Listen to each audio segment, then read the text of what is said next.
Hello à toutes et à tous pour ce point de marché du 25 mars 2022, donc qui va être assez riche hein, en actualité, qui sera assez varié, où je vais parcourir pas mal de choses, hein. Toujours, je vais essayer aussi d'aborder les dessous des cartes, hein, ne pas me contenter de recracher ce que disent hein, les médias mainstream, hein, vraiment d'essayer un petit peu de creuser tout ce qui se passe sur le plan géopolitique, bien évidemment, mais aussi sur le plan sanitaire, le plan social et bien évidemment la bourse.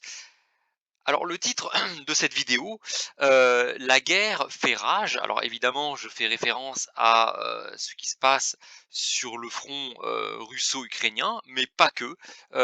J'évoque aussi la situation, la ligne de front sur les marchés, hein, entre les vendeurs et les acheteurs, qui semble se cristalliser.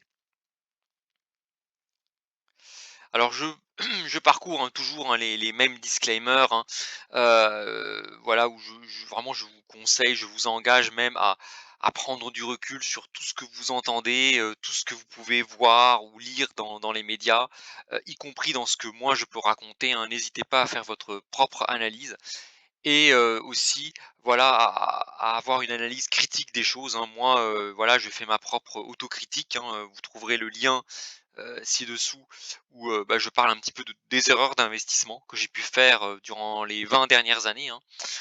Voilà, j'ai pas honte de le dire et voilà, je vous engage vraiment à avoir toujours l'esprit critique et si, vous n'avez pas le temps, de vous consacrer à vos finances personnelles, à votre gestion de patrimoine, au marché, n'hésitez pas à vous rapprocher d'un conseiller en gestion de patrimoine ou un conseiller en investissement. Voilà, voilà. Alors avant d'entrer dans le dur du sujet, je vais, vous faire part d'annonces, vraiment importantes, que je souhaite partager avec vous. Alors la première, mon broker va organiser une grande conférence internationale qui réunit des experts, de plusieurs pays, de plusieurs pays, hein. Alors il y aura l'Angleterre, l'Allemagne, les États-Unis, l'Asie, et cette conférence aura lieu à la fin, du mois de mai, pour aborder différents sujets d'actualité et les conséquences sur les marchés. Et j'ai le plaisir de vous informer que, j'ai été sélectionné, pour faire partie, des conférenciers, hein, donc des personnes qui vont un peu exprimer publiquement, leur point de vue, sur les marchés, sur l'économie, sur l'actualité sanitaire et d'examiner les conséquences sur les marchés. Donc je vous informerai plus en détail, hein, dès que j'aurai plus de nouvelles, hein. La conférence aura lieu à la fin du mois de mai. Donc c'est a priori le dernier vendredi et le dernier samedi du mois de mai. Donc voilà, je suis très, très content, voilà, ça me touche, beaucoup et ce qui a poussé le broker à me sélectionner. Alors il y a mes vidéos, donc mes vidéos sont suivies, et voilà, je suis content. Elle rencontre du succès. Alors même si sur la forme, je reconnais et je m'en excuse, il y a énormément de choses à améliorer. C'est peut-être aussi pour ça que j'ai peut-être pas autant de vues que je souhaiterais avoir, mais au moins je suis content sur le fond. En tout cas, voilà, les personnes qui s'y connaissent, qui jugent, trouvent que, voilà, il y a du contenu dans mes vidéos et ça me touche énormément. Et le deuxième point évidemment qui a poussé aussi mon broker à me sélectionner, c'est mon track record. Ce sont mes performances qui sont jugées en tout cas, comme étant, très, très bonnes, hein. Moi je vais pas j'aime pas du tout me donner un jugement sur moi-même, c'est pas très agréable, mais voilà, en tout cas, je suis heureux d'avoir, voilà, des points de vue, voilà, des likes, on va dire, sur mon travail. Donc voilà, ça c'est la première grosse, news, donc conférence fin mai, organisée par mon broker, à laquelle je participerai.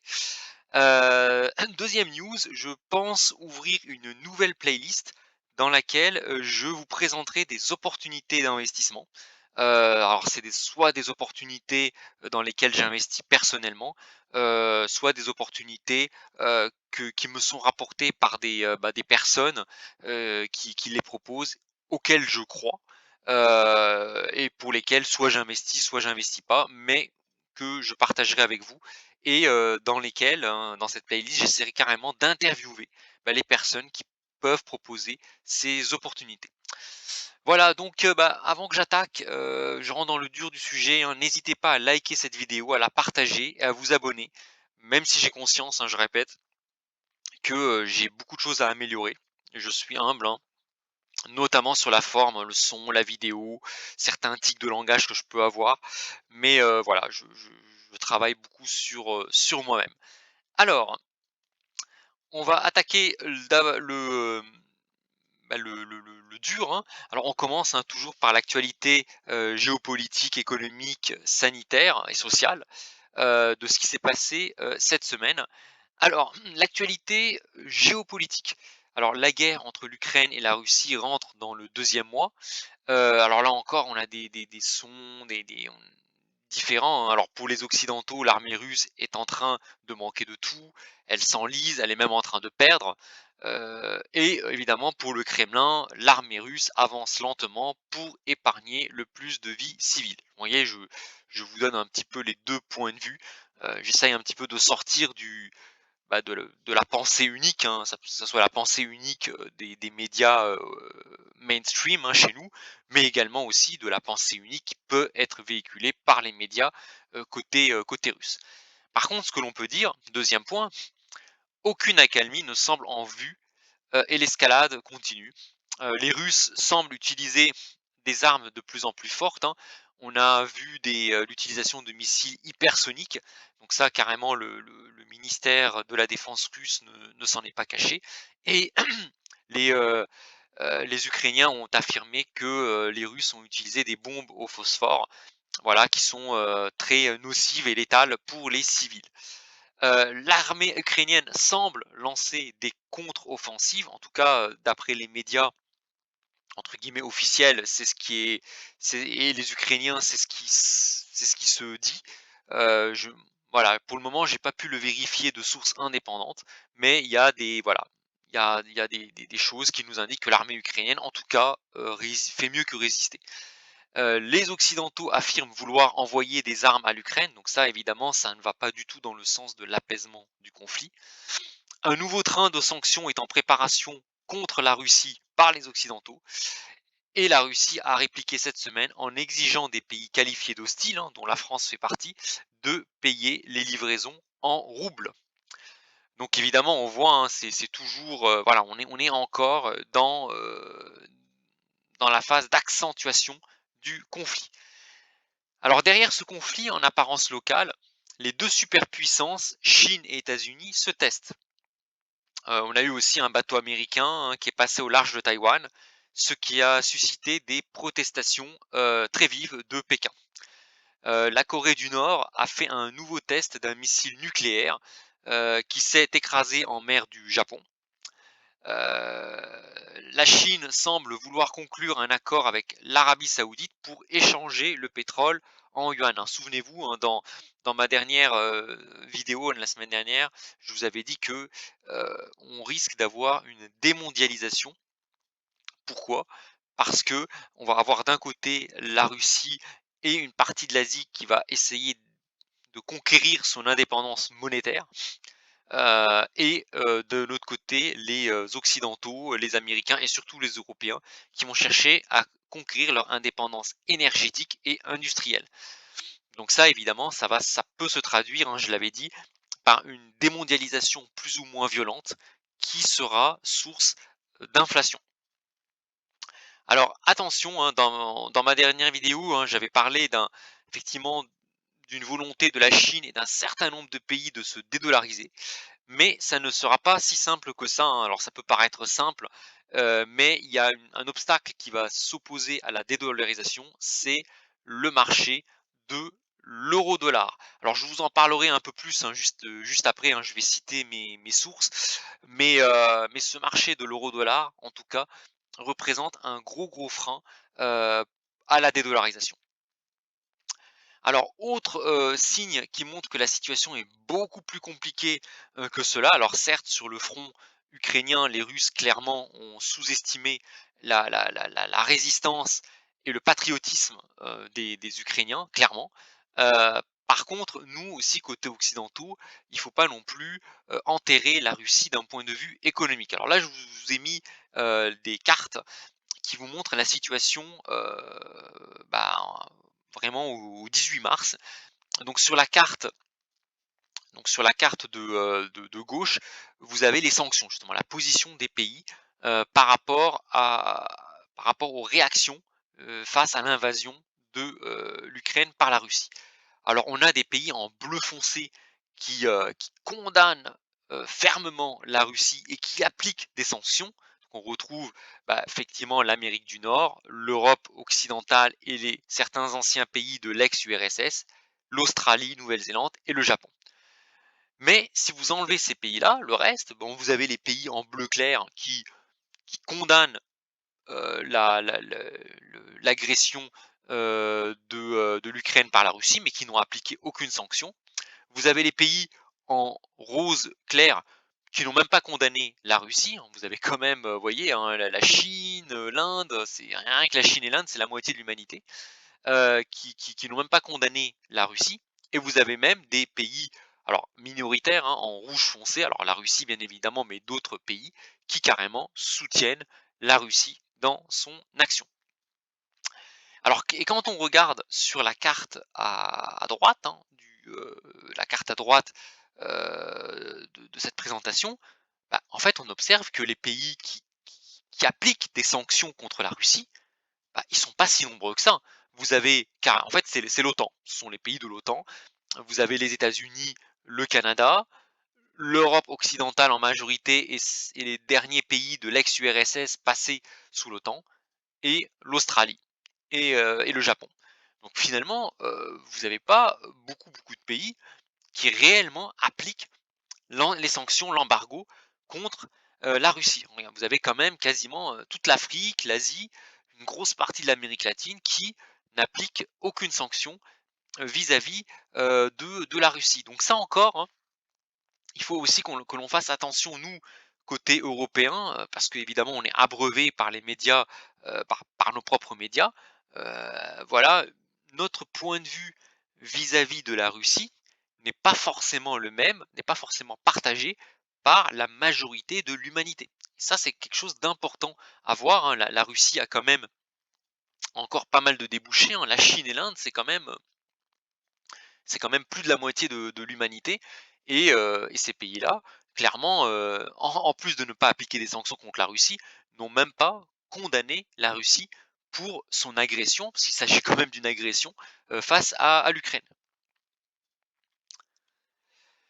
Donc voilà, donc ça c'est un petit peu par rapport à ce conflit géopolitique. Alors je vais essayer aussi de là encore de prendre un peu de hauteur sur ce qui se passe. Je fais un petit focus sur l'Afrique. Donc vous le savez, hein, la France est en train de perdre pied au Mali. Bon ça encore, hein, les autorités politiques ne nous en parlent pas, mais ce qu'elles nous disent encore moins, c'est qu'on est en train de perdre pied au profit de la Russie. Donc si on en croit, hein, les révélations, d'Europe 1, qui est quand même un média qui a pignon sur rue, et ben, en fait, les autorités maliennes, donc sont en train, en gros, de pousser les Français, vers la sortie, hein. On se pose clairement la question du retrait des troupes françaises de l'opération Barkhane et ils ils auraient, en tout cas, sollicité, l'appui, de la milice ou de l'entreprise militaire Wagner, qui a clairement des liens avec la Russie. Et donc ça, en fait, ça c'est quelque chose voilà, qui montre que, bah, les Russes sont en train de faire preuve d'un activisme, dans une grosse partie de l'Afrique pour déstabiliser la France, notamment au Sahel. Donc voilà, il faut voilà, là, ça c'est encore quelque chose, hein, il faut, voilà, prendre un petit peu, de la hauteur et voir que ben, il faut sortir un petit peu de notre nombril, hein, voilà, on a tendance un peu à penser qu'on a raison sur tout, qu'on détient la vérité absolue. C'est faux, Poutine, clairement, il a pour moi commis une erreur. Il a agressé l'Ukraine, hein, je répète, c'est une agression. Il a sous-estimé l'armée ukrainienne, mais ça pose la question aussi, est-ce que nous, Européens, occidentaux, est-ce que nous ne sommes pas en train finalement de faire la même erreur que Poutine en regardant avec condescendance les Africains, les Chinois, les Indiens, en les regardant un petit peu avec une certaine suffisance. Donc ça, il faut vraiment, vraiment faire attention à cela. Et ça aura forcément des répercussions sur les marchés. Alors je fais un focus aussi sur ce qui s'est passé en France, hein, quand même quelque chose qui est assez grave pour moi. Donc il y a eu les obsèques de Ivan Colonna, qui je rappelle, purge une peine à perpétuité pour l'assassinat, du préfet Érignac. Donc c'est quand même, enfin c'est pas rien.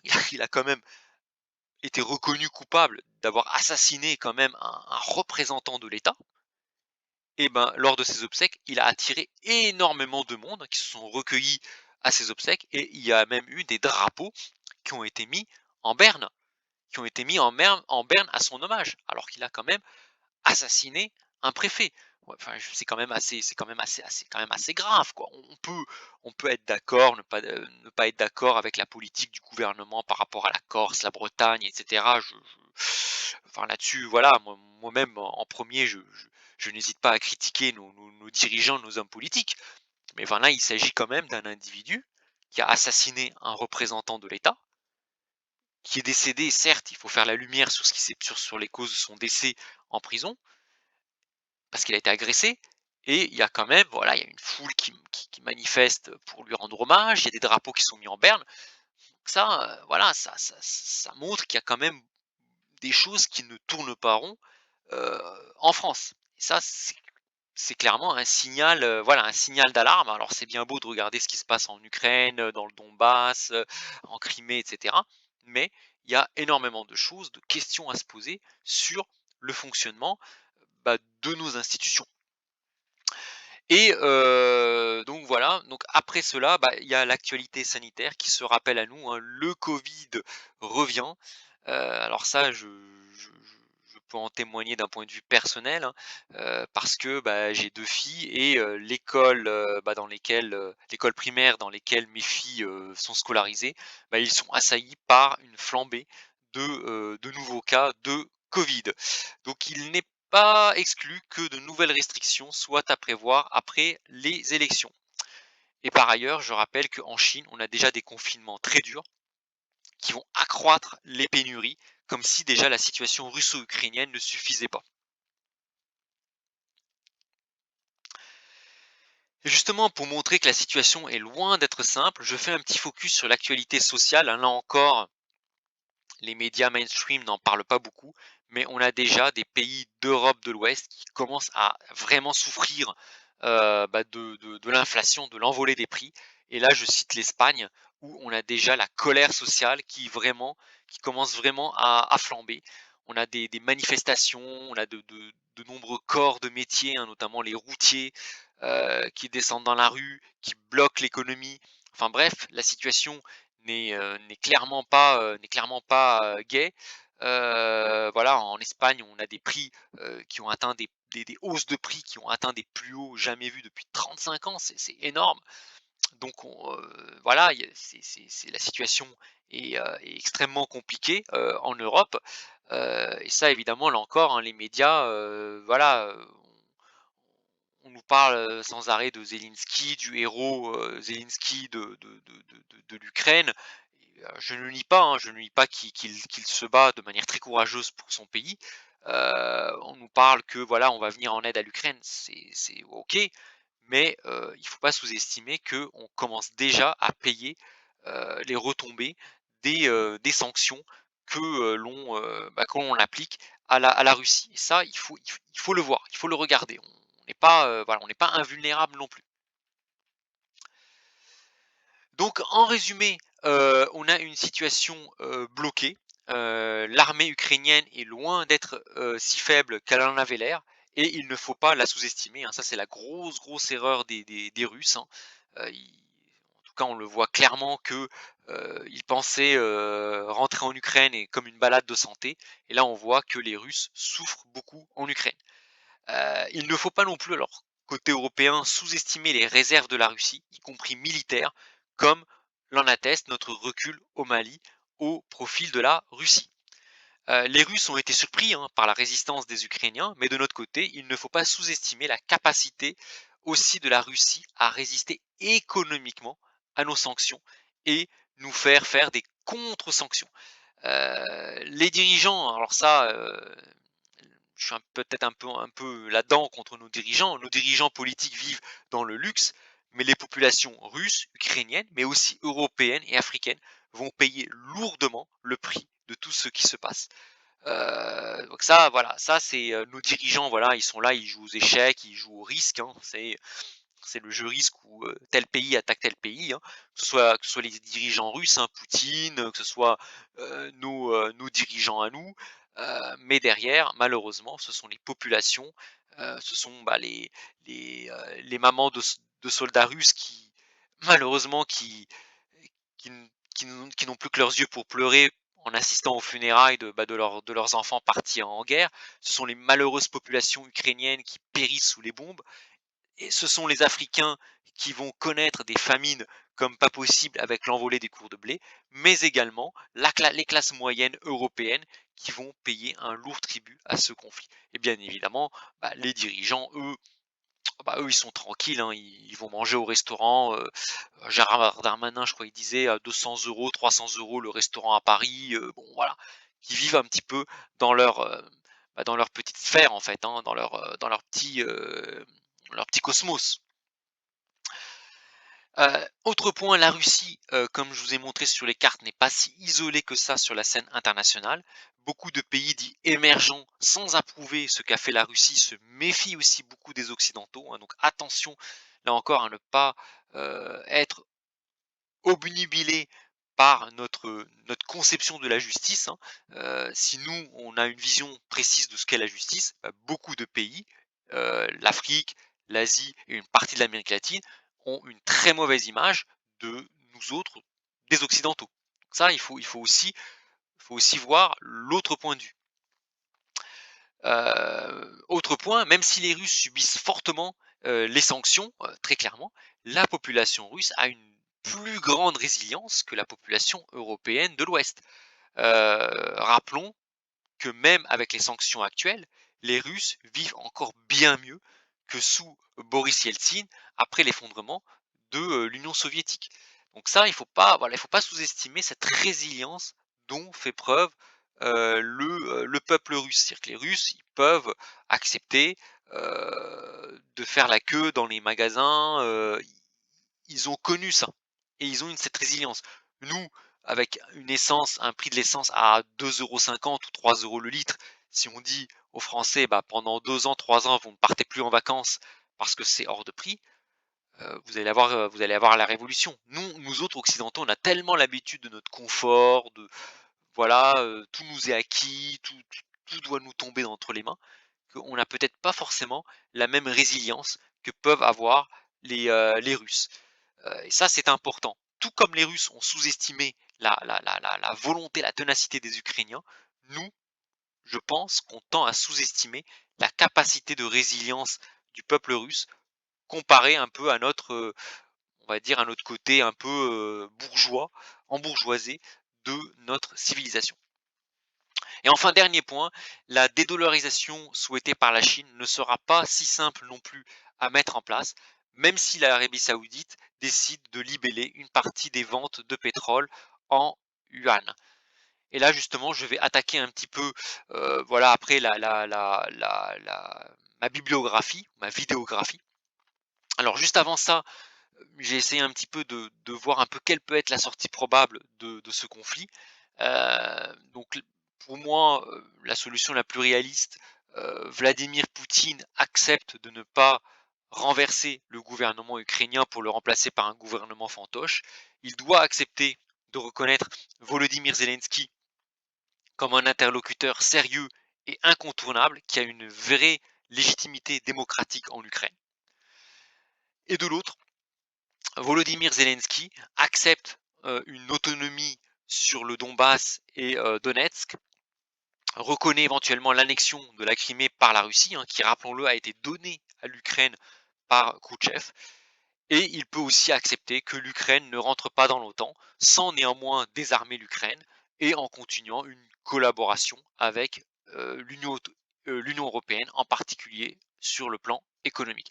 Voilà, ça peut être éventuellement, alors je suis pas géopolitologue, voilà, mais ça peut être éventuellement une sortie, du conflit, heu, à l'issue duquel finalement on n'aurait pas vraiment de gros perdants. Poutine aura eu ce qu'il veut, c'est-à-dire protéger les minorités, russophones, de Donetsk, du Donbass et de Crimée, et Zelensky qui assoit sa légitimité au sein, au sein de l'Ukraine, et qui peut, on va dire, avoir un contre-pouvoir par rapport aux visions expansionnistes de la Russie. Donc ça peut être vraiment couper la poire en 2. Alors maintenant, je vais avant de passer sur les marchés, je vais m'attarder un petit peu sur mes sources, sur les vidéos, hein, que je vous encourage un peu à regarder pour avoir, pour avoir une vue un petit peu complète de la situation, hein, qui est loin d'être simple.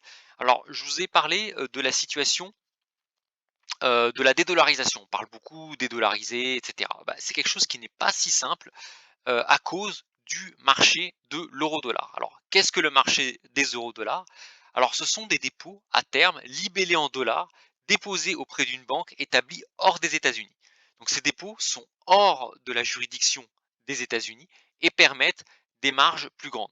Donc, ce marché est devenu plus important que le marché monétaire domestique américain. Donc, vous voyez bien qu'une dédollarisation ne sera pas si simple, car elle va entraîner de profondes perturbations, du marché de l'euro-dollar, qui pourrait entraîner paradoxalement une flambée du dollar et des cascades de faillites à cause de la contraction de liquidité. Donc ça, c'est un sujet qui est très technique, qui est assez complexe à comprendre, et pour cela, je vous laisse le soin de consulter les vidéos de Guillaume, qui m'avait d'ailleurs déjà interviewé et que je remercie au passage, hein. Donc Guillaume qui est l'auteur de la chaîne, Gazan Rebel, et qui développe beaucoup, sur des problématiques liées aux politiques monétaires, et en particulier, sur le marché des euros-dollars. Donc je vous mets un lien vers, vers sa chaîne, et je pense que vous allez vraiment apprendre énormément de choses sur justement les dessous du système, monétaire, international, et en particulier du système de l'euro-dollar. En tout cas, en conclusion, ce que l'on peut dire, c'est qu'on ne pourra pas se dédollariser sans connaître une énorme crise financière. Donc voilà sur le focus sur l'euro-dollar. Alors maintenant sur la géopolitique, hein, moi avant de faire cette vidéo, j'ai énormément lu. J'ai parcouru beaucoup de chaînes, YouTube, d'émissions, de livres, pour essayer de comprendre un petit peu ce qui se passe, hein. On Si on est sérieux, si on veut conquérir sa liberté financière, on ne peut pas se contenter, d'être, pro Poutine ou pro Zelensky, d'être anti-russe, d'être, voilà, il faut vraiment essayer de comprendre les dessous des cartes. Alors moi, je vous cite quelques historiens, quelques géopolitologues.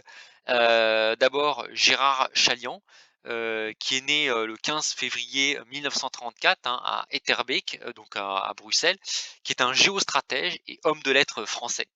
Donc il s'est spécialisé dans les relations internationales et stratégiques, des conflits armés et surtout des conflits irréguliers, hein, asymétries, comme les guérillas ou le terrorisme. Et donc je vous mets un lien, vers la dernière vidéo, sur l'Ukraine, la Russie et l'Occident, où il donne sa vision de la situation. Alors autre, personne qui a un que j'ai consulté, hein, donc Jacques Beau. Il est né le 1er avril 1955. C'est un ancien colonel de l'armée suisse, analyste stratégique, spécialiste du renseignement et du terrorisme. Et en 2011, il est appelé par l'Union africaine pour diriger le département de la recherche de l'International Peace Support Training Center à Nairobi. Et à l'issue de son mandat, il est nommé chef de la lutte contre la prolifération des armes légères et contre les mines de la division au sein même de l'OTAN. Donc lui encore, il a publié une vidéo il n'y a pas longtemps, je vous mets le lien, que je vous incite à regarder, et où il explique là encore que la situation est loin d'être simple, et que voilà, et nous avons aussi une partie, de responsabilité, et que voilà, que les choses sont plus complexes que ce que nos médias nous présentent. Alors un autre géopolitologue et historien, Philippe Fabry, il est né en 1984, donc il est historien du droit, des institutions et des idées politiques. Il a enseigné à l'université de Toulouse. C'est un féru d'histoire romaine, historien et juriste, et il s'intéresse particulièrement à la théorie du droit naturel de l'école de la Salamanque et de l'école autrichienne. Donc il travaille beaucoup sur l'historionomie et réalise des études poussées sur l'impérialisme revanchard. Et il avait à ce titre prévu le déclenchement de la guerre russo-ukrainienne dès courant vraiment de l'année 2021. Donc il avait carrément prévu au mois près quand aurait lieu le démarrage de ce conflit. Et là encore, hein, il a publié une vidéo, hein, dont je vous mets le lien, très intéressante, où il explique un peu ce qui se passe un peu dans la tête de Vladimir Poutine, qui est quand même assez, voilà, qui est loin d'être un peu le fou que l'on dépeint, mais qui obéit à une certaine logique, qui est tout à fait finalement cohérente avec l'histoire de la Russie, et qui n'est pas sans rappeler, l'attitude de, Napoléon, Bonaparte, qui a voulu finalement, heu, redonner la grandeur à la France après la fameuse guerre des 7 ans, contre l'Angleterre sous Louis XIV. Et enfin, autre géopolitologue, hein, Vladimir Fedorovski. Moi j'adore beaucoup ses vidéos. Donc il est loin d'être un supporter de Poutine, hein. C'est le fils d'un héros ukrainien de la Seconde Guerre mondiale et d'une mère russe, spécialiste de la planification. Donc il a d'abord été élève à l'Institut d'État des relations internationales de Moscou. Très doué pour l'apprentissage des langues, hein. Il parle beaucoup de langues, notamment l'anglais, le français et l'arabe, et c'est un écrivain d'origine russe. Et lui, c'est pareil, hein, il a publié une vidéo, la dernière vidéo que je vous mets, où il explique évidemment, il critique clairement ce qu'a fait Vladimir Poutine en Ukraine, mais il appelle également les occidentaux à comprendre un petit peu l'état, un petit peu l'état de frustration que vivent beaucoup de Russes, notamment par rapport un peu au côté très hautain des Occidentaux et de l'OTAN. Et il appelle de ses voeux les Occidentaux à essayer d'offrir quand même une porte honorable de sortie à Vladimir Poutine et à la Russie, tout en condamnant bien évidemment ce qui s'est passé en Ukraine. Et enfin, je vous cite un dernier exemple, Charles Sana, que vous devez sans doute connaître, chroniqueur et fondateur de la chaîne YouTube Les Greniers de l'Écho, très souvent invité sur, chez Boursorama. Et lui, c'est pareil, hein, il s'est livré à une analyse très intéressante sur ce conflit géopolitique. Et il avait même, fait une vidéo, intitulée «Est-ce que Poutine est fou ou sommes-nous stupides?» Et là encore, c'est pareil, il explique, il détaille un petit peu les, heu, les les dessous des cartes, et il explique finalement que, bah, Vladimir Poutine, enfin la Russie, a de nombreux atouts, de nombreuses cartes que, on refuse de regarder. Donc voilà un petit peu. Voilà, je m'excuse, hein, j'ai passé du temps sur cette actualité, géopolitique notamment, qui est très riche, mais aussi j'essaye au travers de ma vidéo de vous montrer un peu comment analyser une situation pour ensuite prendre des décisions sur les marchés. Voilà, c'est toujours important, vous voyez, de se documenter, hein. Vous voyez, moi je je je prétends pas du tout avoir la vérité absolue, et je me documente, je lis, je regarde, j'observe, je discute aussi beaucoup avec des personnes, hein, je connais des gens russes, des gens ukrainiens, pour essayer vraiment de comprendre ce qui se passe derrière ce conflit. Donc voilà, gros conseil, n'est voilà, ne gobez pas ce qu'un média, quel qu'il soit, peut vous raconter. Essayez de faire vous-même votre analyse, votre critique. Donc voilà un petit peu pour l'actualité, géopolitique, économique, et cetera. Maintenant, je vais attaquer, la situation sur les marchés. Alors je vais essayer d'aller un peu plus vite que la dernière fois, parce qu'il y a voilà, il y a eu moins de mouvements que la semaine d'avant. Alors sur le marché obligataire, on a les taux qui continuent à monter, hein. Là, je vous ai mis le taux français, le taux 10 ans français, qui a quasiment frôlé les 1%. C'est historique, hein. Regardez l'envolée des taux français et ça peut avoir énormément de conséquences, hein, parce que, bah, le poids de la dette en France est de 120 du PIB. Alors tant que vous avez des taux à zéro, voire négatifs, vous vous en fichez parce que bon, la dette à la limite ça peut être 1000 du PIB. Si votre dette ne vous coûte rien, vous rapporte même de l'argent, quand c'est des taux négatifs, vous en fichez. Là, on a des taux qui commencent vraiment à monter de manière assez rapide et ça, heu, si la remontée des taux est trop brutale, trop violente, ça peut avoir un effet, désastreux pour l'économie française, pour l'état des finances publiques françaises et pour certains supports, notamment les fonds euros, les fonds euros des assurances, vie. Parce que les assureurs, en fait, doivent remonter les taux servis aux assurés, hein, des fonds euros au même à la même vitesse quelque part que l'évolution, la hausse des taux d'État français. Donc si les taux remontent trop vite, trop rapidement, en France, bah, les assureurs risquent de tirer la langue pour pouvoir servir des taux des fonds euros pour leurs assurés. Donc ça, c'est un signal quand même d'alarme, c'est, la vitesse de remontée des taux, partout dans le monde. Là, je vous ai mis les taux français, mais c'est pareil, quasiment partout. Les in L'inflation, donc là on a des ce qu'on appelle les obligations indexées inflation qui nous envoient des signaux de persistance de l'inflation. Donc là clairement, Christine Lagarde s'est, trompée, lorsqu'elle affirmait que l'inflation, serait temporaire. Là on sent vraiment qu'on est parti pour une inflation qui risque de durer. Et ça pourquoi? Tout simplement parce que les États n'arrêtent pas d'ajouter de l'huile sur le feu en essayant sans cesse de resolvabiliser les ménages avec des chèques au lieu de laisser faire les marchés. Parce que normalement, dans un vrai marché libre, qu'est-ce qui se passe? Lorsque vous avez une montée des prix, bah, qu'est-ce qui se passe? C'est la demande qui va s'ajuster. Si demain le prix de l'essence il est à 5 euros le litre, bah, qu'est-ce qui va se passer? Ben, les entreprises seront obligées de faire du télétravail, heu, l'économie s'ajusterait, on éviterait d'aller en voyage, à l'autre bout du monde et à gaspiller, l'argent et faire souffrir la planète. La demande s'ajusterait automatiquement à la baisse, ce qui entraînerait les prix à la baisse avec une récession. Mais là, qu'est-ce qui se passe? Et c'est ça qui est inquiétant et qui rend l'inflation persistante, c'est que les prix augmentent, les gens grondent, les gens grognent et les gouvernements, ils font des chèques pour les gens, des chèques énergie, des chèques inflation, ce qui resolvabilise, bah, les gens, enfin les consommateurs, ce qui permet au prix de continuer à augmenter. Donc ça, pour moi, c'est ce qui pourrait finalement rendre l'inflation, on va dire, qui devienne évidemment prégnante dans nos économies, c'est cet interventionnisme acharné des États. Alors que si on laissait faire le marché, bah, les gens, de manière intelligente, consommeraient moins, ajusteraient leur consommation par rapport à leurs besoins vitaux. Enfin, voilà, faut pas avoir peur, voilà, de faire des économies, de vivre plus chichement.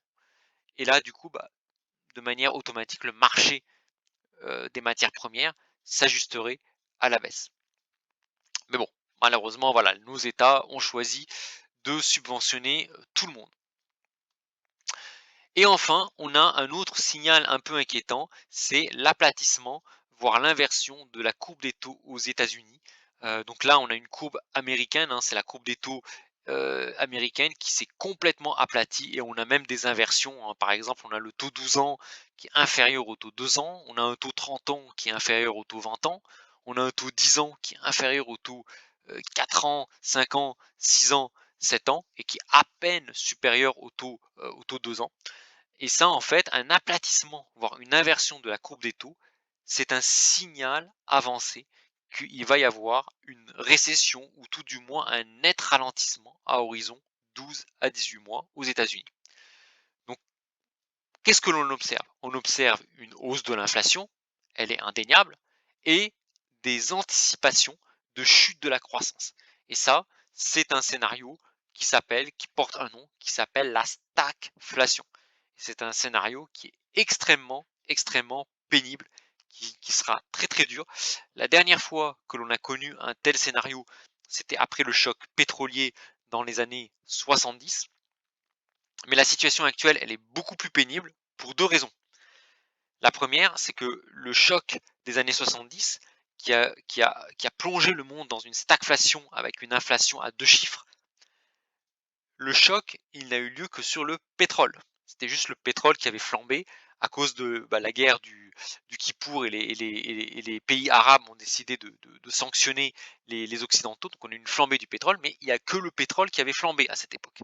Aujourd'hui, on a quasiment toutes les matières premières qui s'envolent. Et ça a commencé avant même la guerre en Ukraine. Donc on n'a pas que le pétrole, on a tout qui monte. Donc ça, c'est le premier point, moi, qui m'inquiète. Le deuxième point qui m'inquiète, et non des moindres, c'est que pour sortir de la stagflation, à la fin des années 70, Paul Volcker a monté les taux bien au-dessus du niveau d'inflation. C'est-à-dire qu'on avait une inflation à 10%, Paul Volcker a mis les taux à 20% pour tuer l'inflation. Sauf qu'à l'époque, les dettes, c'était 20 ou 30% du PIB. En gros, à l'époque, les économies occidentales avaient le même niveau de dette que la Russie aujourd'hui. Aujourd'hui, la France, par exemple, on a un ratio dette sur PIB de 130%, 120%. Alors ça ne veut rien dire, je compare un stock à un flux, ça ne veut rien dire. Mais, si jamais on monte les taux à 10 ou 15% pour tuer l'inflation, bah, moi je vais être cash avec vous, l'économie française fait faillite. La France sera immédiatement en cessation de paiement, on sera noté C par les agences de notation. Les économies occidentales, l'économie française n'a plus la capacité de supporter des taux trop élevés. Et donc c'est ça qui m'inquiète. Alors l'histoire évidemment n'est pas censée se répéter, mais ce qui m'inquiète, c'est que par rapport aux années 70, on a un choc généralisé sur le pétrole, mais sur l'ensemble des matières premières, y compris les matières premières alimentaires, chose qu'on n'avait pas dans les années 70. Et enfin, deuxième chose qui est inquiétante, c'est que dans les années 70, on avait, on était, on n'était pas du tout, on était très peu endetté, donc on avait la capacité de monter les taux à 10 ou 20%. Aujourd'hui, avec les niveaux de dette de l'État, mais aussi des particuliers, des entreprises, mettre des taux à 10%, ça serait provoquer une dépression économique dantesque. C'est-à-dire que même 1929 serait une promenade de santé si on décidait aujourd'hui de monter les taux à 10 ou 15% pour tuer l'inflation. Et donc du coup, c'est pour cela que je suis un petit peu inquiet. C'est que voilà, au moment où je vous parle, en tout cas, je n'arrive pas, en tout cas, à voir comment on peut sortir de cette crise sans qu'il y ait de la casse. Alors, bien sûr, on sortira de la crise. Bien évidemment, l'humanité a connu des crises autrement plus graves, hein, des guerres mondiales, des famines, des épidémies comme la peste noire. Et on s'en est sorti, bien évidemment. Mais là, je ne vois pas comment on peut s'en sortir sans, finalement, qu'il y ait une vraie remise en question de nos modes de vie, sans avoir une énorme crise structurelle de notre système. Voilà. Donc moi, je suis assez inquiet. Et c'est ce qui me rend, on va dire, pas forcément très, très optimiste pour les marchés. Alors justement, je vais attaquer les marchés, boursiers. Je vais commencer par les actions. Alors, sur le CAC 40, alors à l'image de la guerre entre la Russie et l'Ukraine qui fait rage, et ben là, on a une autre guerre, une guerre financière qui fait rage sur le CAC 40 entre les acheteurs et les vendeurs. Je vous montre voilà le graphique en pas horaire, hein. Donc là, c'est ce qu'a fait le CAC 40 sur la semaine, hein, quasiment. Donc sur une semaine, il a oscillé sur une fourchette de 200 points entre 6500 et 6700 points. Chaque fois que le CAC 40 se rapprochait des 6500 points, vous avez les acheteurs qui se précipitaient pour, entre guillemets, buy the dip, donc acheter les baisses. Et dès que le CAC 40 tentait de remonter au-dessus de 6700 points, vous avez les vendeurs qui se précipitaient soit pour racheter leur position, soit pour faire des ventes à découvert. Donc on a une vraie guerre, hein, une vraie guerre de tranchées, hein, donc à l'image des Russes et des Ukrainiens qui semblent s'enliser sur un conflit parti pour durer. Et ben là, on a sur le CAC 40, on a un vrai choc entre les pessimistes et les optimistes. Alors moi, Moi, je suis plutôt, pourtant j'étais très optimiste après la crise du Covid. Autant là, je suis beaucoup moins, parce que là, je vous remets le graphique, hein, je radote, c'est vrai, le graphique du CAC 40, sur 4 heures, en pas de 4 heures, donc qui remonte à septembre 2021. Donc on voit l'apparition d'une première épaule, d'une tête, c'est le record du CAC 40 atteint le 4 janvier 2022, puis une deuxième épaule le 9 février 2022, donc on voit que les 2 épaules se situent à peu près à 7 050 points, et là on voit le CAC 40 qui baisse. Le CAC 40 a commencé à bien baisser bien avant bien avant le déclenchement de la crise ukrainienne. On le voit bien sur le graphique. Là, en fait, on a eu un super rebond, on est revenu carrément, on a effacé les pertes liées à la guerre en Ukraine, au déclenchement de l'invasion de l'Ukraine par la Russie. Mais on était déjà en baisse bien avant.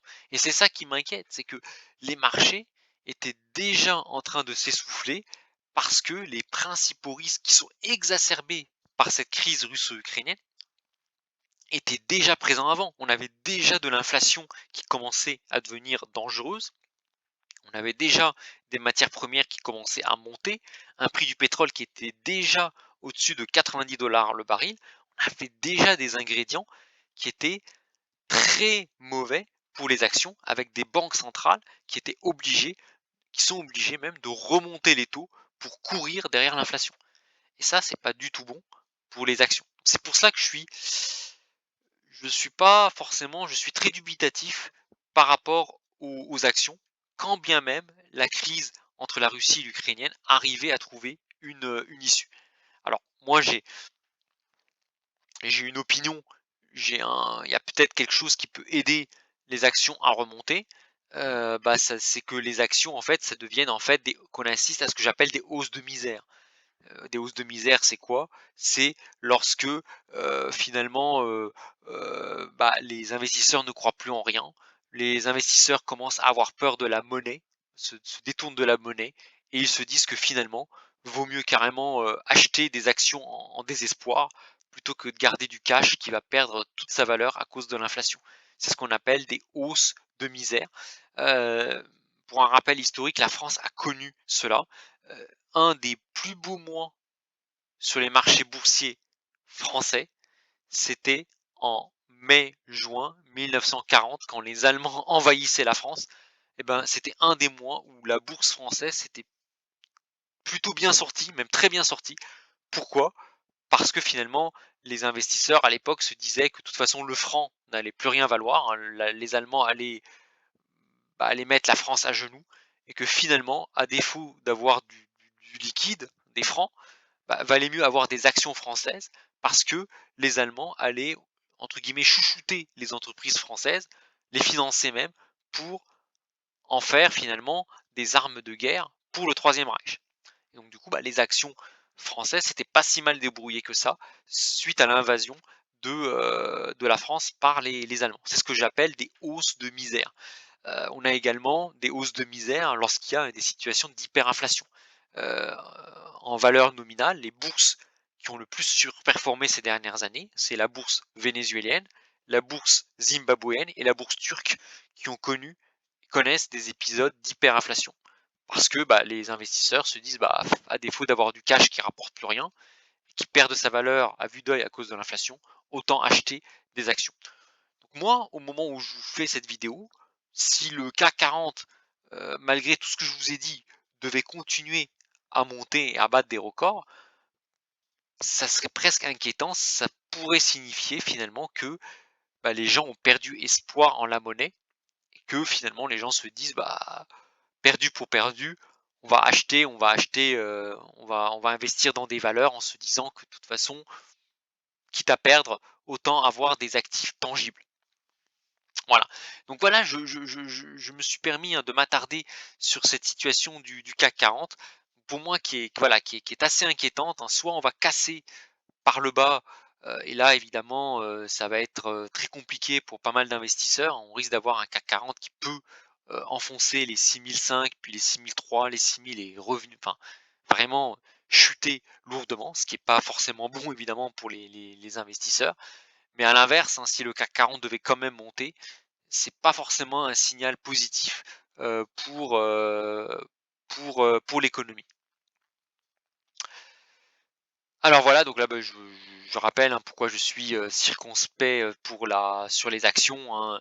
Une des grandes variables, heu, qui a permis aux actions de monter, notamment en 2020, c'était l'intervention des banques centrales parce que le pétrole ne valait que 20 le baril, donc on pouvait faire de la planche à billets quand on a un pétrole à 20 avec un pétrole à 100 ou 110 le baril, si jamais les marchés commençaient à baisser, je vous les banques centrales n'ont quasiment plus de cartouches à tirer pour aider les marchés à remonter et c'est ce qui me rend assez, heu, perplexe, voire pas très optimiste sur les marchés.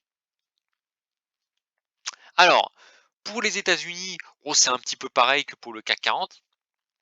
Donc on a eu une très belle remontada, mais le Dow Jones est en train de buter sur la résistance des 35 000 Alors, l'issue de la guerre avec l'Ukraine reste incertaine. La tendance était déjà dégradée avant la crise et la Fed n'a plus de munitions à tirer. Donc, c'est un peu les trois raisons aussi, hein, qui, euh, qui me rendent, on va dire, assez, là encore, assez circonspect par rapport au Dow Jones. Alors, il y a quand même un point positif qu'ont les Américains et que nous n'avons pas en Europe, c'est que les Américains restent quand même des exportateurs de matières premières et de producteurs de pétrole et de gaz. Bon, c'est du pétrole et du gaz de schiste, mais ils sont quand même maîtres de leur production chez eux. Donc ça c'est important, ça leur permet finalement d'atténuer le choc énergétique. Ils sont à la fois maîtres de leur monnaie, tout est libellé en dollars, ils sont maîtres de leur monnaie et ils exportent de l'énergie, du pétrole, du gaz de schiste. Et ça, c'est ce qui finalement leur donne une bien plus grande résilience que ne peuvent avoir les Européens. Donc les Américains, ils subissent clairement l'inflation, très très clairement, comme nous, mais ils peuvent éventuellement, alors même si la courbe de taux ne le laisse penser le contraire, mais ils peuvent éventuellement échapper à un- une morosité économique qui dure, à une espèce de morosité, de stagnation économique sur 2, 3, 4, 5 ans. Donc les États-Unis peuvent éventuellement échapper au scénario de stagflation. Ils auront une inflation forte avec des effets de second tour, des salaires qui remontent, mais avec quand même un marché de l'emploi qui pourrait rester dynamique. Alors que nous, en Europe, ben, on n'a pas énormément de levier par rapport à l'énergie. On ne produit pas de pétrole, on ne produit pas de gaz, mais en plus, on paye nos importations en dollars. Donc si jamais l'euro baisse par rapport au dollar, on aura en plus une inflation importée et une baisse de la croissance. Donc c'est pour cela que entre le CAC 40 et le Dow Jones, bah, le Dow Jones est quand même plus résilient que le CAC 40 et plus généralement que les indices européens. Alors sur le Nasdaq, on a eu aussi une très très belle remontée. Le Nasdaq est à peu près dans la même situation que le Dow Jones. Néanmoins, il est quand même plus à risque, plus sensible à une hausse des taux de la Réserve fédérale parce que quand on mise sur les nouvelles technologies, on mise sur des perspectives de bénéfices à long terme. Mais plus vous montez les taux et plus les, les perspectives de bénéfices à long terme sont pénalisées par rapport aux perspectives de bénéfices à court terme. Donc chaque hausse de taux, en fait, va pénaliser le long terme par rapport au court terme. Et donc évidemment, cela pénalise les valeurs technologiques de croissance de Nasdaq par rapport aux valeurs plus défensives qui sont présentes dans le Dow Jones. Alors sur la Chine, on a eu je rappelle, on a eu un crack il y a 10 jours, qui est justifié par le delisting de pas mal d'entreprises chinoises de la côte US, des risques de sanctions à cause du soutien avec la Russie et des reconfinements avec le Covid. On a eu un rebond ensuite à cause du soutien de l'économie chinoise apporté par les autorités, mais il y a un gros mais, l'indice chinois reste bloqué par la résistance majeure des 14 000 points et montre déjà des signes de faiblesse. Donc là, on va arriver à des niveaux extrêmement importants. Là, je vous mets le graphique en pas hebdomadaire au-dessus. Donc soit on casse la résistance des 14 500 points et là on peut reprendre, on sera dans une dimension on va dire beaucoup plus neutre, soit on va revenir tester les 12 000 points, 12 200, 12 300 points. Si on arrive à rebondir dessus, on peut encore, on peut avoir des beaux niveaux d'achat sur du long terme. Regardez, on a une droite, la droite rouge que je vous trace, c'est une droite qui remonte à 2010. Donc c'est une droite qui remonte, une tendance haussière qui remonte à plus de 11 ans. Donc si jamais on enfonce les 12 000 points, là on va remettre en question une tendance haussière de long terme. Donc là ça va être intéressant, ça va être important de surveiller le comportement graphique de la bourse chinoise, sachant que voilà, il y a des inquiétudes, des inquiétudes voilà, géopolitiques par rapport aux, aux États-Unis et aux Occidentaux. On a des problèmes sanitaires avec les reconfinements à cause du Covid, mais il ne faut pas oublier aussi Evergrande et la fragilité du marché immobilier chinois. Voilà. Maintenant, sur le très long terme, si vous avez une approche patrimoniale, si vous voulez investir sur 10 ans, 20 ans, 30 ans pour vos enfants, ça peut être intéressant effectivement d'investir sur les marchés chinois qui, quelque part, sur du très long terme, ont plus de potentiel que que les actions européennes. Alors l'Inde, c'est un des marchés alors, qui surperforme la bourse chinoise. Alors pourquoi? Parce que pendant que le monde est polarisé sur la crise russo-ukrainienne, à laquelle la Chine essaye de slalomer, bah l'Inde, qui pourtant, comme la Chine, n'a pas mis des sanctions sur la Russie, bah elle fait son chemin, elle n'est pas du tout dérangée. Elle n'est pas du tout dérangée. Je vous avais montré la carte, les pays en rose clair qui n'ont pas condamné fermement la Russie, qui n'appliquent pas de sanctions, bah vous aviez la Chine et l'Inde.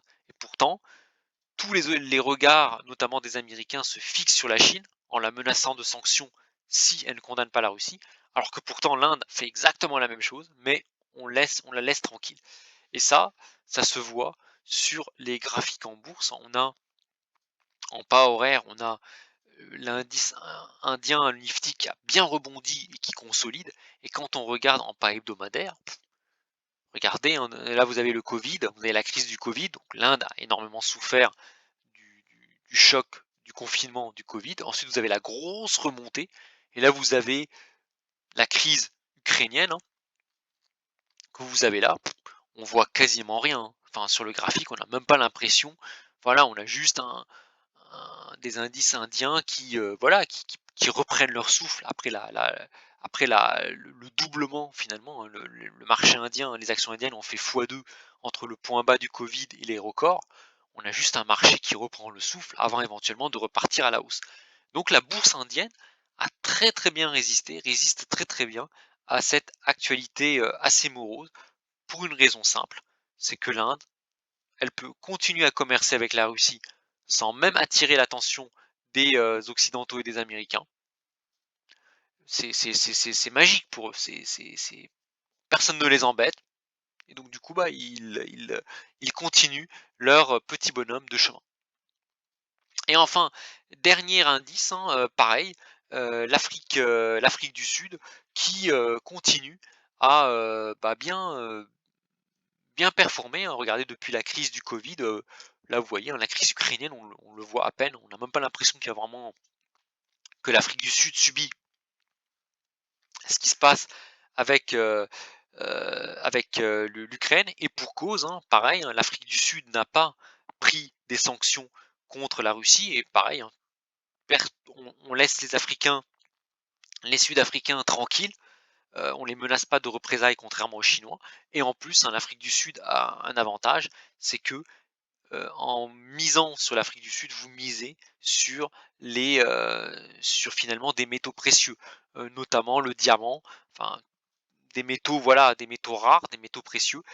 Et ça, en fait, comme ils ont beaucoup augmenté, le prix de ces métaux ont beaucoup augmenté, et le marché action sud-africain permet de jouer, est très sensible à la hausse des métaux précieux. Donc, on a un marché action sud-africain qui résiste très très bien, qui est voilà, qui a 3% de ses records historiques. Enfin, on peut même pas, voilà, on parle à peine de consolidation, quoi. On n'est pas du tout dans la correction, c'est vraiment de la consolidation. Donc voilà un petit peu ce que j'avais à dire sur les marchés actions. Donc on a clairement warning, danger, les marchés européens qui pour moi clairement sont fragilisés et risquent de le rester pour un bon bout de temps. Parce que la crise ukrainienne, elle va pas se régler à mon avis de sitôt. Il y aura des tensions avec la Russie. Donc les marchés européens, gros warning. Les marchés américains sont dans une situation plus favorable parce que les États-Unis sont un peu les maîtres du jeu. Le dollar, c'est leur monnaie. Ils ont des matières premières. On a la Chine qui est dans une situation assez compliquée, un petit peu comme l'Europe, mais avec des problèmes un peu autres, comme notamment les conflits avec les États-Unis, mais aussi des problèmes immobiliers. Et puis on a des zones du monde qui, clairement, pour le moment, ne laissent entrevoir aucun signe d'essoufflement, notamment l'Inde et l'Afrique du Sud. Voilà. Donc vous voyez un peu, c'est important, voilà, alors je passe beaucoup de temps à regarder, à investir, à voir un peu ce qui se passe sur la planète, mais voilà, j'essaye de vous donner un petit peu ma vision des choses. Maintenant, on va passer aux métaux précieux. Alors sur les métaux précieux, il n'y a pas eu grand-chose cette semaine. Sur l'or, on a une belle construction. Vous voyez, là, on a l'or en pas horaire qui remonte progressivement, qui a bien bien résisté sur la zone des 1900 dollars l'once. Alors 1900 dollars de l'once, c'est un très très gros support, hein. C'était le record de 2011 qui est devenu résistance après la première baisse de l'or dans les années 2011, 2012, 2013. Donc les 1900 dollars sont devenus résistance. Et là, on a franchi les 1900 pour atteindre de nouveau 2080 dollars avant de rebaisser. Et là, on a une très très belle construction, une très belle consolidation autour des 1900, 1920 dollars. Et là, l'or semble repartir euh, vers les 1960-1970 dollars. Alors quand on prend un peu de recul en pas hebdomadaire, on voit on a eu un premier record de l'or en 2020, l'été 2020. Ensuite, on a eu une belle consolidation. C'est un peu une espèce de danse, hein, une zone d'accumulation. On a tenté de rebattre ce record sans succès. On a un deuxième pic et là, on est en train de consolider. Donc là, on va avoir, hein, je rappelle, on va avoir deux scénarios possibles. Soit on va tenir les 1920 dollars l'once et progressivement l'or va repartir à l'assaut pour tester les 2080 dollars l'once. Et là, on peut avoir, si jamais ce seuil est cassé, on peut avoir une accélération haussière, hein. On peut aller vers 2200, 2300, pourquoi pas 3000 dollars l'once, comme l'affirmait Robert Kiyosaki. Par contre, si jamais les supports de 1920 dollars l'once puis 1850 dollars l'once devaient être cassés, là pour le coup, on pourrait vraiment avoir, vous voyez, un pic, une baisse, un pic, et là on pourrait avoir vraiment une accélération, vraiment une vraie correction sur l'or. Pour le moment, on n'en est pas là, on a une volatilité sur l'or qui baisse, on a une construction propre qui se dessine sur le support, et il n'est pas exclu, si on continue dans cette tendance, qu'on aille de nouveau tester la zone des 2000 dollars, puis les records historiques des 2080 dollars l'once. Alors sur l'argent, c'est à peu près la même chose, hein. L'argent suit l'or, mais on voit qu'il a quand même du retard parce que l'argent reste quand même à 20% de son. Autant l'or a déjà testé son record historique de 2020, autant l'argent l'a pas testé. Il reste à 20% de son record. On est vraiment à mi-chemin entre les bornes du canal. On est à 20% du record historique. Donc l'argent, si vous pensez que les métaux précieux ont de beaux jours devant eux, l'argent peut être un très bon pari à jouer parce que on sait qu'il a un retard, un lag de retard par rapport à l'or. Donc ça peut être intéressant. Par contre, attention, si on se trompe de pari, si les métaux précieux devaient se retourner à la baisse, la chute sur l'argent sera beaucoup plus violente que celle de l'or. Alors on passe au palladium. Alors le palladium a connu une envolée, hein, avec le déclenchement de la guerre entre la Russie et l'Ukraine et puis, bah, il a perdu quasiment tout ce qu'il avait gagné et là, en fait, on revient sur des niveaux assez intéressants quand on regarde le graphique de long terme, hein. Le palladium revient à des niveaux, bah, qui des niveaux de 2020 en fait, hein. On Le palladium a perdu tout ce qu'il avait gagné à cause de la crise, il l'a reperdu et là, ce qui est intéressant, on est à des niveaux, sur lesquels ça peut être intéressant de se positionner pour se constituer un portefeuille de métaux précieux qui soit résilient à la stagflation. Ça peut être intéressant, alors attention, hein, c'est pas un conseil d'investissement que je donne, mais c'est vrai que sur du long terme, si on si on pense qu'on va avoir un scénario inflationniste, persistant, le palladium, avoir un fonds de portefeuille en palladium avec l'or et l'argent, ça peut être intéressant, parce qu'effectivement des métaux précieux, bah, le palladium, en tout cas sur l'historique récent, semble être moins surévalué que l'argent et surtout que l'or. Et pareil, hein, pour le platine, donc le platine qui a fait à peu près la même figure que le palladium, hein, qui est fortement monté avec la crise ukrainienne, puis l'a rebaissé. Là, en fait, on revient, le palladium, en fait, revient à ses niveaux d'avant la crise du Covid, le palladium, le platine, pardon. Et là encore, le platine, ça peut être aussi un bon vecteur pour en avoir un peu en fond de portefeuille, là encore, en vue de résister, d'être résilient au risque de stagflation. Alors j'ai fini avec les métaux, maintenant je vais passer aux autres matières premières.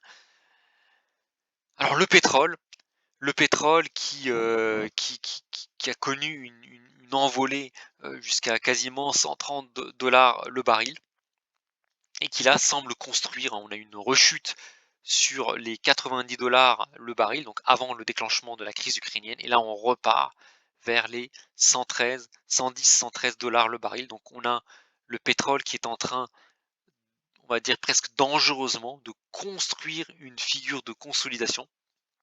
Et si jamais il casse ce triangle, on voit entre les deux pics et les moyennes mobiles par le haut, là, ça peut être vraiment chaud. Là, on pourrait avoir le pétrole qui peut potentiellement aller, surtout si le conflit s'enlise, à 160, 170, voire 200 le baril. Et là, ça va faire vraiment très très mal à la pompe. Ça va faire vraiment très très mal pour nous autres consommateurs. Donc, à surveiller. Alors à surveiller, je rappelle aussi que la hausse qu'on a eue cette semaine sur le prix du pétrole est liée à la décision de la Russie de n'autoriser le paiement de ces exportations de pétrole uniquement en roubles en réaction aux sanctions occidentales.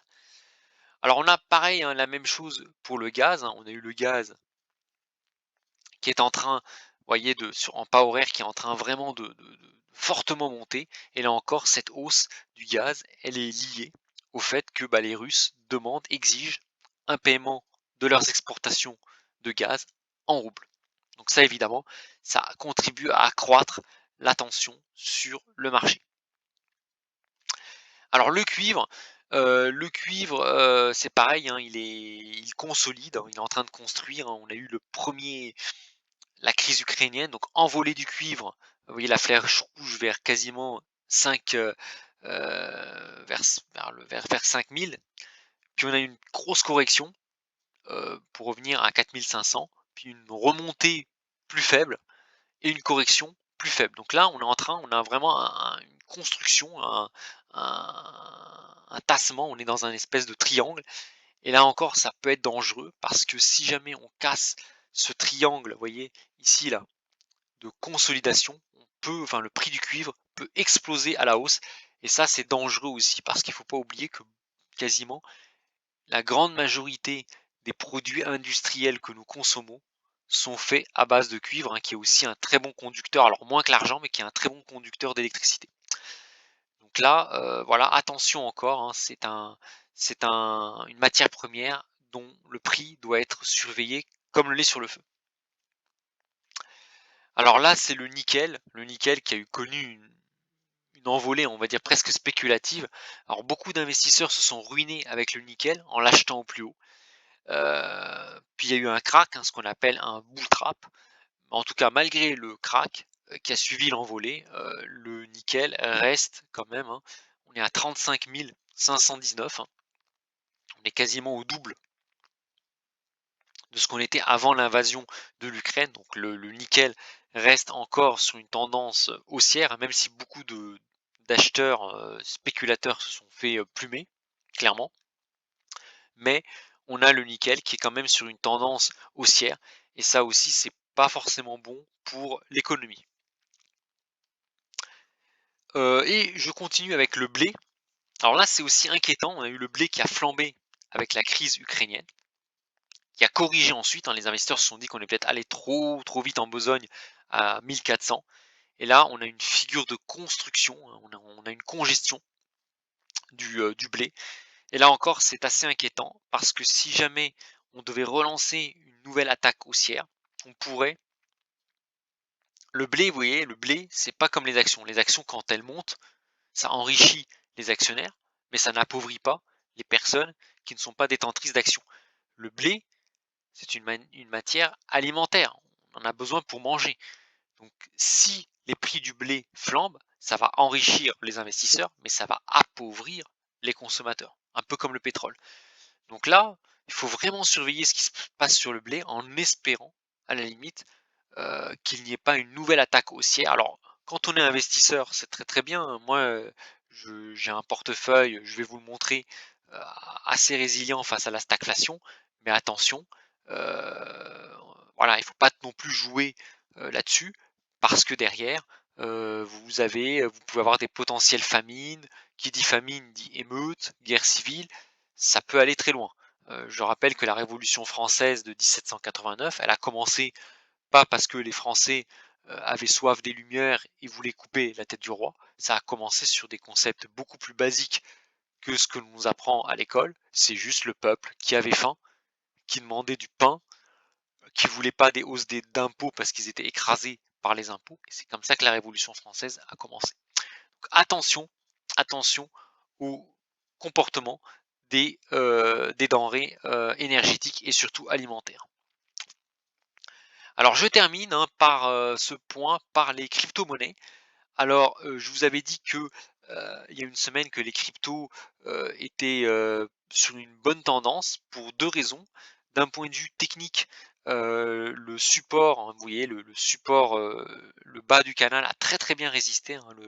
Le bitcoin n'a pas du tout enfoncé le bas du canal. Donc ça, c'est une raison, technique, chartiste, graphique, qui est très positive pour le bitcoin, qui est appuyée par une raison fondamentale qui fait que, ben, la Russie et l'Ukraine, hein, ils sont en désaccord sur quasiment tout, mais ils sont d'accord sur une chose, c'est de donner une certaine légitimité au Bitcoin, hein. Je vous avais rappelé il y a une semaine que Vladimir Zelensky reconnaît le Bitcoin comme une monnaie d'échange.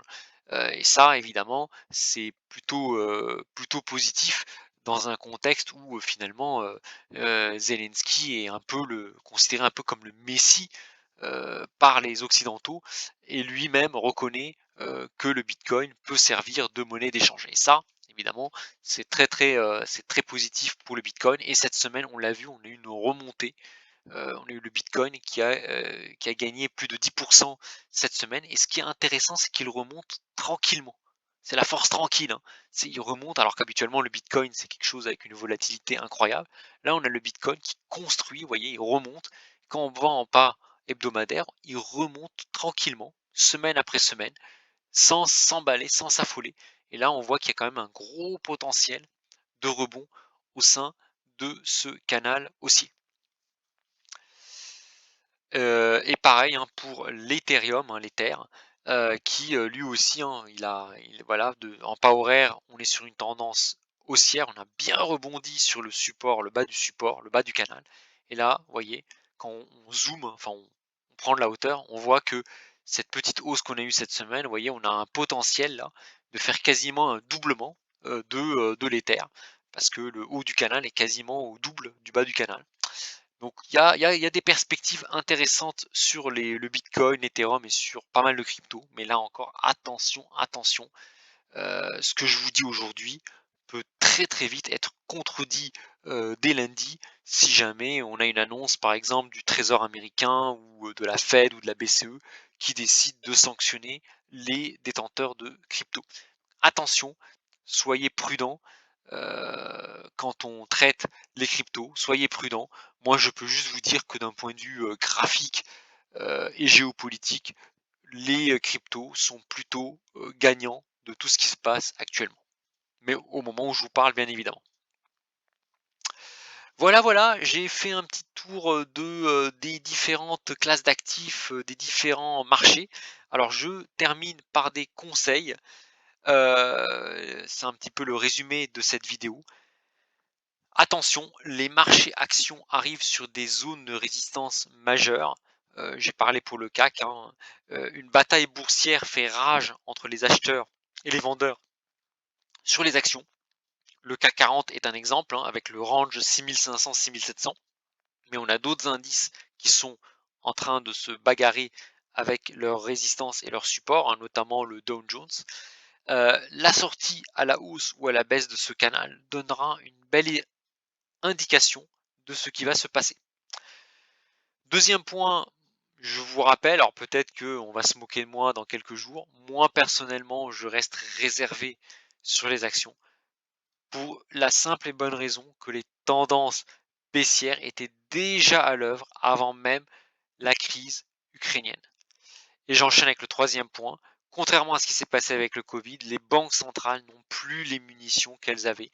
C'est beaucoup plus facile de faire de la planche à billets quand vous avez un pétrole à 10 dollars que quand vous avez un pétrole à plus de 100 dollars le baril. Alors, quatrième point, c'est un conseil. Profitez encore du fait que le marché de l'emploi en France, qui a du retard sur la bourse pour négocier des hausses de salaire et pour changer de poste.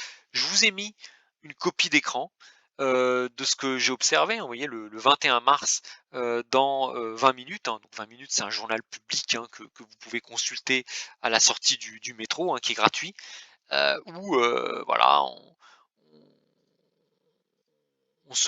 le journal se pose la question sur la grande démission qui est en train d'arriver en France, hein, avec des démissions en cascade, des départs qui obligent les entreprises à devoir recruter en catastrophe et qui génèrent des pénuries, cette fois-ci des pénuries de main-d'œuvre, des pénuries d'emploi.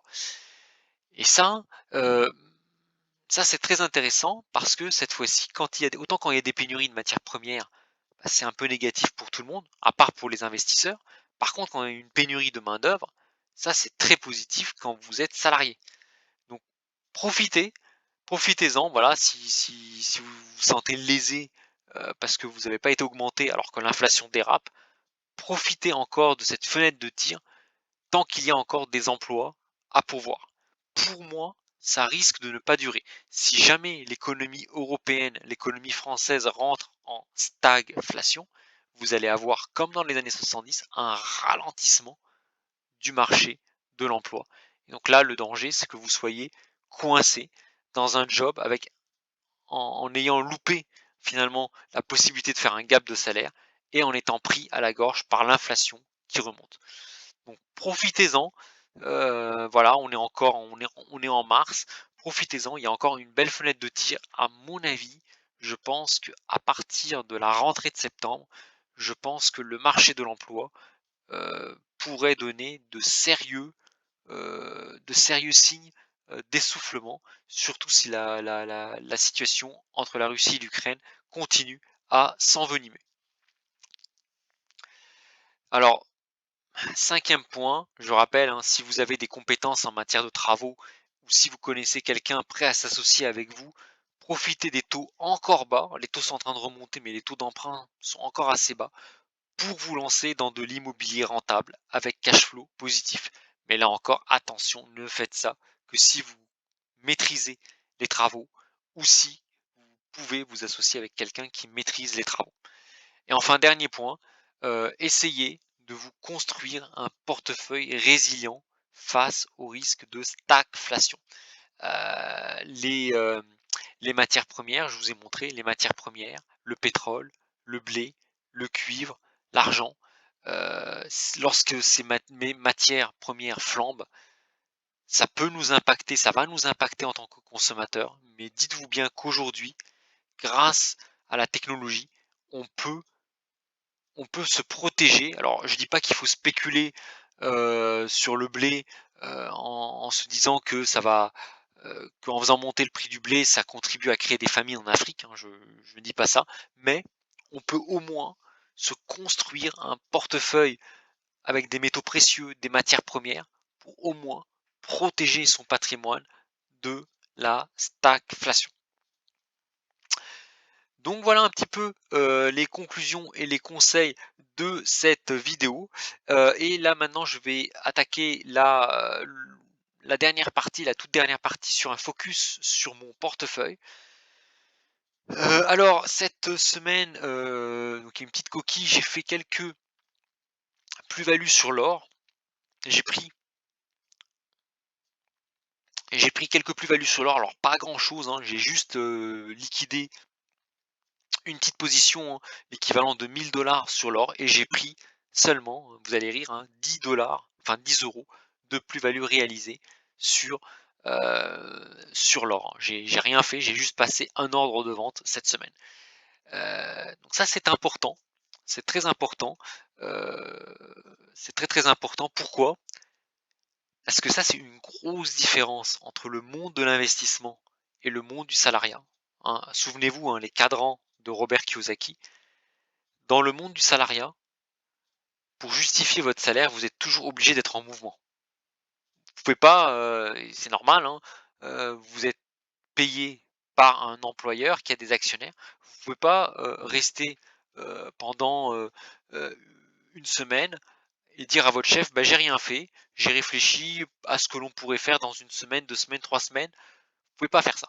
Vous êtes toujours obligé d'être en mouvement, faire des slides, faire des calculs, livrer, livrer des marchandises, servir au restaurant, faire la cuisine. Enfin, quand vous êtes salarié, vous êtes toujours obligé de justifier pourquoi vous êtes payé. Vous êtes toujours obligé de bouger. Vous échangez du temps contre de l'argent.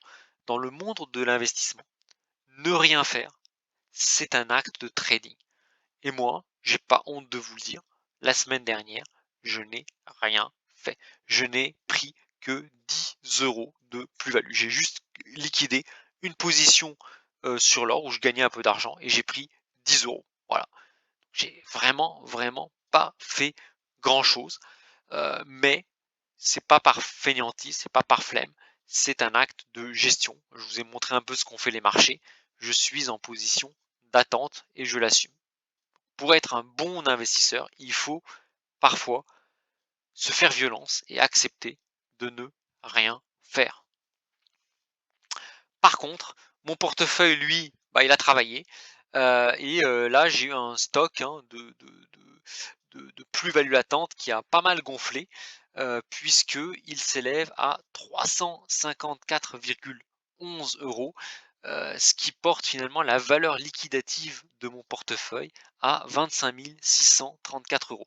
Donc ça, c'est très intéressant parce que fin janvier, donc j'ouvre un compte, de trading, j'investis 25 000 € et 2 mois plus tard, j'ai réalisé 280 € de plus-value, hein. C'est des plus-values réalisées que je vous ai montré sur la courbe au-dessus, et j'ai un stock de 354 € de plus-value latente, ce qui me fait en fait un total de plus-value de 634 €. C'est pas mal, ça fait quand même un peu plus de 2, un peu plus de 2 en l'espace de 2 mois.